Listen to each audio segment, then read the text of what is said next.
Hey YouTube, it's Jamie smoking in my car. I've got a guest with me today. Hello, YouTube. This is Sammy, a co-worker of mine.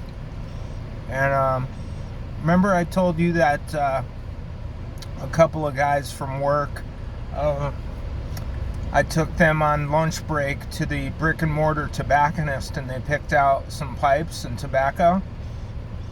Well, I already introduced you to Joe a couple weeks ago, but this is Sammy, the other guy who went on that trip.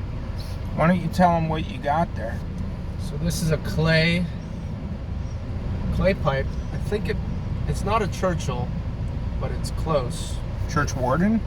It's called a Churchill in shape. Oh, all right. As you explained to me, clay pipes aren't really common or favored anymore.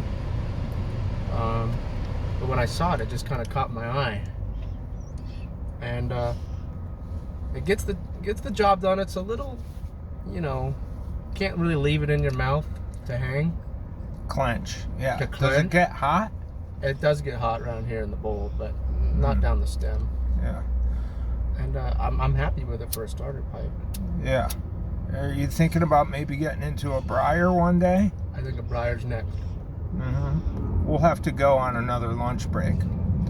Yeah, I'm smoking my new meerschaum that the guys at work, Sammy among them, helped to pick out. Several guys at work got together and got me this pipe.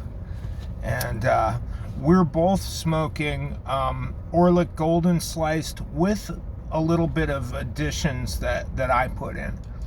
So I had some left in a little travel container that I use. I use this old tin of Elizabethan mixture as my travel tin, and I usually just throw something in there, but I had some OGS in it,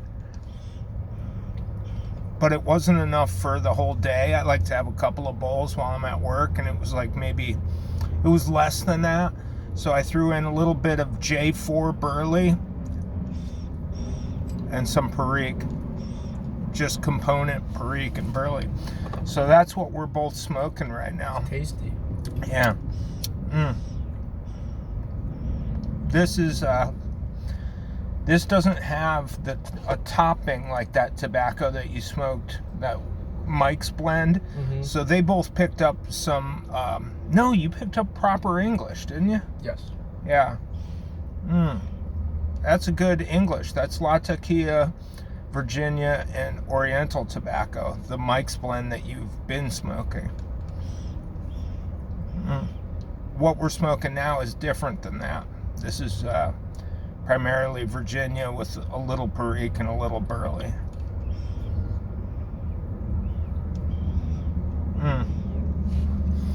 But yeah, so it was cool because last time we smoked, me and you, Sammy, you took some puffs and you put your head back and you were like, I'm definitely feeling it. It does induce a state of euphoria for sure. What were you feeling? Like nicotine, or what was? A sense of calm and peace. Oh wow, okay. Some sort of mental clarity kind of thing. Well, yeah. So, isn't it interesting how intellectuals over time, like Albert Einstein, Carl Jung, a lot of others have been pipe smokers. A lot of authors and scientists. I'm reading the American Prometheus, which is the Oppenheimer biography. And then they made the movie about it, right? Yeah. He was a serial pipe smoker. Oppenheimer was? And cigarette smoker, but yes. He alternated between cigarettes and a pipe. Oh, wow. Did it talk about what type of pipe or what tobacco? No, but he was a briar man. A briar. There's some pictures of him with a briar. Oh, I'd love to see those pictures. So, Oppenheimer, that film that just came out, what did he do? He created the hydrogen bomb or the atomic bomb?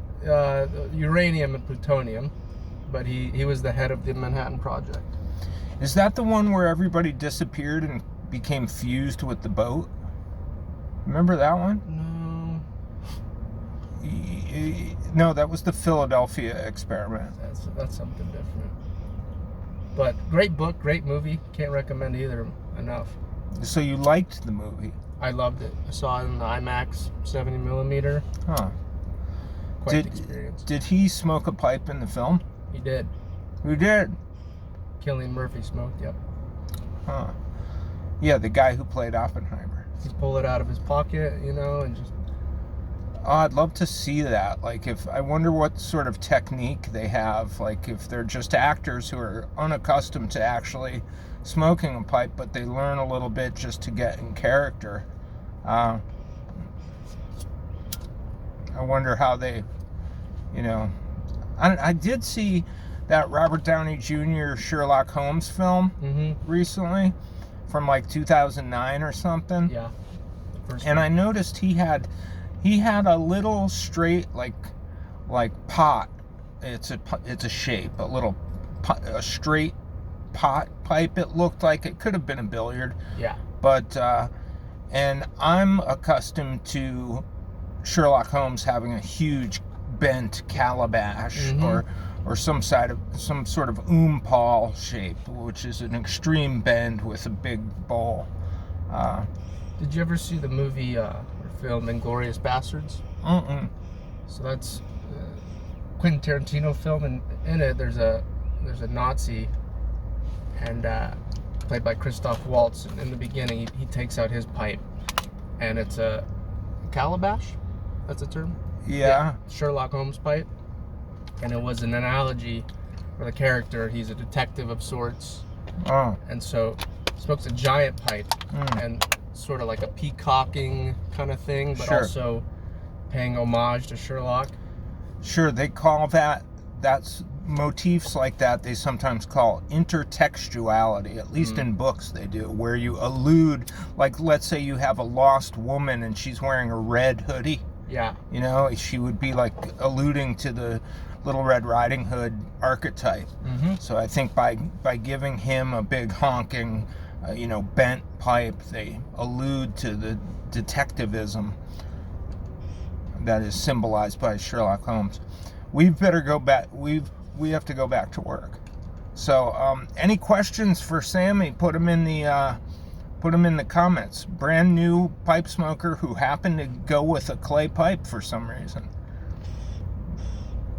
We'll get him a briar and see if his experience is any different. Bye, YouTube. Bye.